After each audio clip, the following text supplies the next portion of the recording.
fue un mal diagnóstico. Estamos hablando de hace ya 14 años que a Alejandro le diagnosticaron una gastroenteritis, pero en realidad lo que tenía era una meningitis. Su madre sigue pidiendo justicia, Nuria.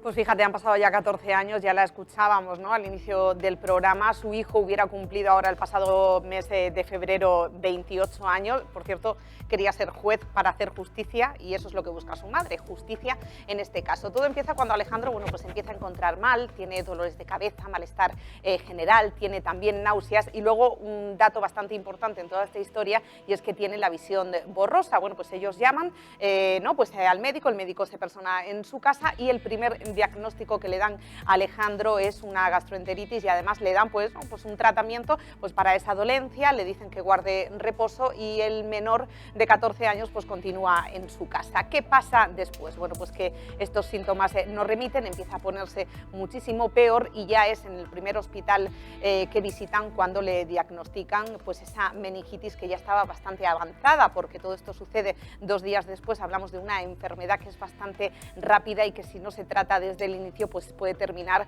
pues como terminó en el caso de Alejandro, con ese fallecimiento y bueno, pues la familia considera que hubo una negligencia médica, que hubo una imprudencia y por eso esos 2 facultativos se han sentado hoy en el banquillo. Un juicio que ha comenzado hoy, se va a desarrollar también durante el día de mañana, durante el viernes van a ser 3 días de este juicio y bueno, pues de momento, hemos estado esta mañana con ella en la Ciudad de la Justicia, donde, por cierto, han colocado una pancarta en la puerta, justicia para Alejandro, que es lo que pide su madre. Ella ha tenido que declarar en todo este proceso, estaban también estos facultativos y hablamos pues de esta primera jornada de juicio y por eso pues hoy queríamos contar esta historia. Vamos a escuchar, si te parece, a María Ángeles, que nos cuenta pues cómo fue ese inicio y cómo fue ese rosario de hospitalizaciones de Alejandro durante los 9 días que duró esta agonía hasta que finalmente falleció solo en la UCI.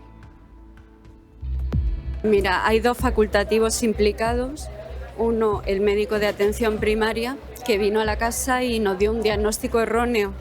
Nos dijo que era una gastroenteritis y resultó ser una meningitis, con lo cual hubo ahí un tratamiento inadecuado, inapropiado y perdimos mucho tiempo. Y posteriormente en la risaca, el niño fue derivado por el Rosell a la risaca para que le hicieran una punción lumbar y porque hay mejores medios neurológicos que en el Rosell. Y cuando llegamos allí, la neuróloga que estaba de guardia no quiso ingresarlo, no quiso atenderle.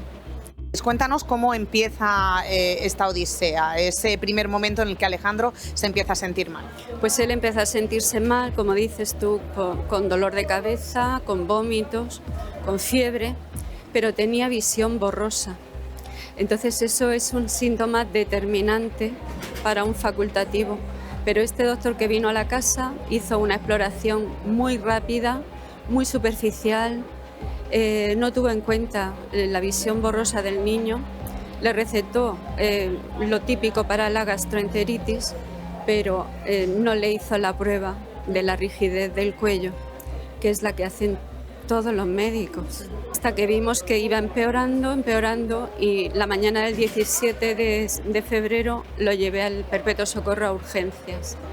De ahí lo derivaron al Rosell y ya nos dijeron que parecía una meningitis y que tenían que ver si era vírica o bacteriana y que de madrugada lo mandaron a la risaca para hacerle la punción porque parece ser que en el Rosell no había medios adecuados para hacérselo. Pero esta doctora lo devolvió a Cartagena, no lo quiso ingresar. Dijo que allí no podía estar, que qué hacía allí ese niño, que ese niño no podía estar allí. Y nos derivó de nuevo a Cartagena. Le hizo la punción lumbar y lo mandó de nuevo a Cartagena. ¿Cómo evolucionó hasta el fallecimiento de Alejandro? Pues volvimos esa madrugada al Rosell, lo volvieron a ingresar allí en el Rosell y allí estuvo hasta las 5 de la tarde. A las 5 de la tarde lo mandaron otra vez a la risaca y ya ingresó directamente en la UCI. Y 7 días después falleció, ya no se pudo hacer nada. Además solo. Además solo, efectivamente. Lo que pide esta madre es que se haga justicia para poder cerrar esa herida. Claro, imagínate, han pasado ya 14 años, que yo le decía, ¿de dónde sacas fuerza pues, para seguir reviviendo todo esto? Porque esta mañana, cuando ha tenido que declarar, ha tenido que volver a revivir, ¿no? Pues, esos días, esos 9 días de agonía que vivió junto a su hijo hasta que finalmente falleció, y bueno, pues dar todos esos detalles. Eso lo que hace pues, es remover efectivamente pues, esa herida que todavía no está cerrada. Lo que quieren es que se acabe todo este proceso, poder archivarlo definitivamente, aunque evidentemente pues, Alejandro pues, nunca lo van a olvidar y no se lo van a devolver. También dice que lo hace pues, por sus 2 hijos, que en aquel entonces pues, Alejandro era el mediano, tenía un hermano más pequeño y un hermano más mayor, y que a través de ellos es de quienes ha sacado esa fuerza para salir adelante, para seguir adelante con todo este asunto y declarar esta mañana. Han pasado 14 años, ahora tendría 28 años y lo que queremos es justicia, nada más. Justicia. Y sobre todo que no le vuelva a pasar esto a ningún niño, a nadie, pero a un niño menos. Y al final fue imposible ya que mejorase. ¿Por qué se ha dilatado tanto en el tiempo este juicio? Pues ellos han hecho lo posible para que esto se dilatase en el tiempo, pues a base de recursos, a base de todas las técnicas legales a las que han podido recurrir. Y llevamos 14 años esperando este momento. Esto ha sido devastador porque no nos ha permitido cerrar un poquito la herida.